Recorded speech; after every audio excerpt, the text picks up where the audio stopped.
จะล้างเธอออกไปให้มันพ้นจากจิตใจ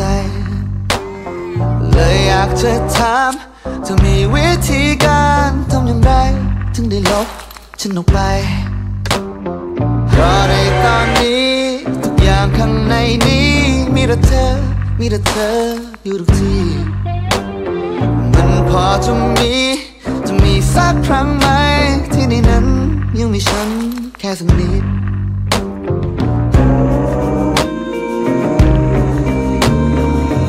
ความทรงจำนั้นยังมีฉันอยู่บ้างไหม